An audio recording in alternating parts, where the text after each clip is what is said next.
Hello বন্ধুরা, আজকে আমি আবার একটা নতুন ভিডিও নিয়ে হাজির। আশা করি আপনারা সবাই ভালো আছেন। আজকে রিশান অনেক খুশি, কারণ ঘরে দাদা দিদি বুনুরা আসছে, তাই অনেক খুশি। তাই একটা আমরা pre birthday party celebration arrange করলাম। যেহেতু ওর মানিমা বার্থডেতে থাকতে পারবে না, তাই মানিমার তরফ থেকেই এই বার্থডেটা সেলিব্রেশন করা হলো। বাচ্চারা তো খুবই খুশি, কেক কাটিং আর বার্থডে পার্টি শুনে খুবই খুশি। এখন রিশানের প্রি বার্থডে পার্টির কেকটাও চলে আসলো।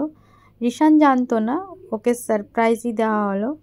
এখানে কেক কাটিং হচ্ছে আর ছোট্ট একটা টি পার্টির অ্যারেঞ্জ করা হয়েছিল। কেক কাটিংয়ের পরে আরও যত স্ন্যাক্স আছে সেগুলোকে নিয়ে আসা হবে।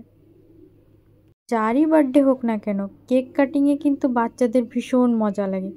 ফার্স্ট বাইট কেটে মুখে দেওয়া, এরা খুব এক্সাইটেড থাকে। এখানে বুনু দাদাকে খাইয়ে দিচ্ছে, দাদা বুনুদেরকে খাইয়ে দিচ্ছে। বার্থডে পার্টিটা প্ল্যানিং করে হয়নি, আনপ্ল্যানিংভাবেই হয়ে গেছে। এক একটা স্ন্যাক্স আনা হচ্ছে আর ওরা ভীষণই খুশি হয়ে যাচ্ছে। কে কতটা খাবে জানি না, কিন্তু খুশি হয়ে যাচ্ছে। ওদের হ্যাপি করাটাই মেন কারণ কি এক্সাম কাটিয়ে জাস্ট কেবলই ওরা ছুটি কাটাচ্ছে। তাই এক্সামের যেই বার্ডেনটা ছিল, আমরা একটু ওদের সেটা রিলিজ করার জন্য একটু ঘোরাতে নিয়ে যাচ্ছি, একটু বার্থডে সেলিব্রেশন করছি। তো ওতে অনেকটা ওরা রিল্যাক্স পাচ্ছে। যখন এক্সাম থাকে একটা প্রেশারের ভিতর থেকে যায় ওরা, তো একটু ওদের মাইন্ডটাকে ফ্রেশ করার জন্য আপনারাও যদি বাচ্চাদের একটু সময় দিন, তো ওদেরও ভালো লাগবে। আর লাস্টে এখানে সবাইকে পরিবেশন করে আমিও খেতে বসলাম।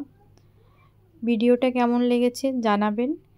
আর যারা আমার চ্যানেলটাকে সাবস্ক্রাইব করেনি, সাবস্ক্রাইব করে দেবেন। Thank you.